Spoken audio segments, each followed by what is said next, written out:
नमस्ते मित्रों, आज हम सीखेंगे गुना चिन्ह के नियम। गुना को इंग्लिश में मल्टीप्लिकेशन कहते हैं। अब सवाल ये है कि गुना चिन्ह के नियमों का इस्तेमाल हम कहाँ पे करते हैं। सपोज़ हमारे पास दो संख्याएं हैं, उनका हमें गुना करना है। गुना करने के बाद जो भी उत्तर आएगा उसको हमें कौन सा चिन्ह देना है, ये डिसाइड करने के लिए हम गुना चिन्ह के नियमों का इस्तेमाल करते हैं। अब ये नियम देखने से पहले हम कुछ बेसिक कॉन्सेप्ट्स देख लेते हैं।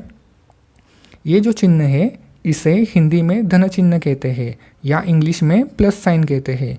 ये जो चिन्ह है इसे हिंदी में ऋण चिन्ह कहते हैं या इंग्लिश में माइनस साइन कहते हैं। अब ये जो है ये संख्या रेखा है। संख्या रेखा पे ये जो है ये शून्य है। शून्य के दाएं बाजू में जितनी भी संख्याएं हैं जैसे कि 1, 2, 3, 4, 5 से लेकर अनंत तक, इसे हम धन संख्याएं कहते हैं। और शून्य के बाएं बाजू में जितनी भी संख्याएं हैं जैसे कि -1, -2, -3, -4 से लेके अनंत तक, इसे हम ऋण संख्याएं कहते हैं। अब जितनी भी धन संख्याएं हैं जैसे कि 1, 2, 3, 4, 5, 6, उसे हम दो पद्धति से लिख सकते हैं। सपोज़ हमें 2 लिखना है तो हम 2 को ऐसे भी लिख सकते हैं या +2 भी लिख सकते हैं। इन दोनों का अर्थ सेम होता है यानी कि समान होता है। अब हम गुना चिन्ह के नियम देखते हैं। सपोज़ हमारे पास 2 संख्याएं हैं, उनका हमें गुना करना है और उन 2 संख्याओं के चिन्ह समान है। समान चिन्ह यानी कि प्लस या माइनस है, तो जो भी आने वाला उत्तर होगा उसे हम प्लस चिन्ह दे देंगे। वैसे ही सपोज़ हमारे को 2 संख्याओं का गुना करना है और उन 2 संख्याओं का चिन्ह असमान है। असमान यानी कि प्लस माइनस या माइनस प्लस है, तो आने वाला जो उत्तर होगा उसे हम माइनस चिन्ह दे देंगे। अब ये जो 2 नियम हैं उनको हम उदाहरण देखते हैं तो हमें अच्छी तरीके से समझ आएंगे।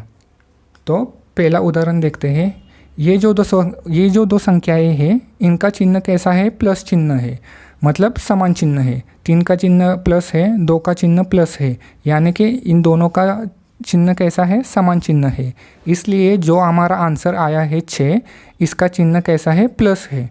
अब हम यहाँ पे 6 लिख सकते हैं या +6 लिख सकते हैं, इन दोनों का अर्थ सेम होगा।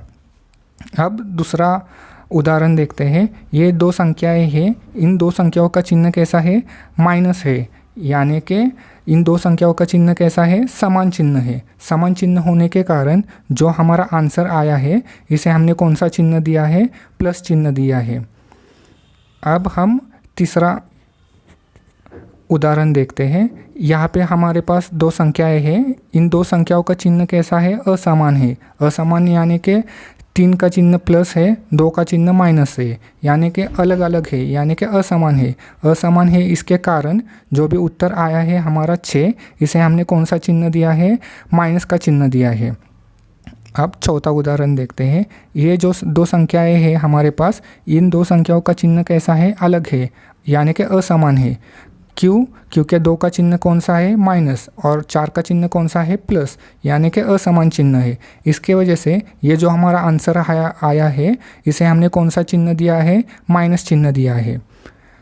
तो सिंपल बात ये याद रखनी है, अगर समान चिन्ह है तो हमें उत्तर को कौन सा चिन्ह देना है, प्लस, और अगर असमान चिन्ह है तो उत्तर को कौन सा चिन्ह देना है, माइनस। बस ये 2 बात अगर आप याद रखोगे तो गुना चिन्ह के नियम बहुत आसान है। आशा करता हूँ आपको गुना चिन्ह के नियम समझ आए होंगे। वीडियो देखने के लिए धन्यवाद।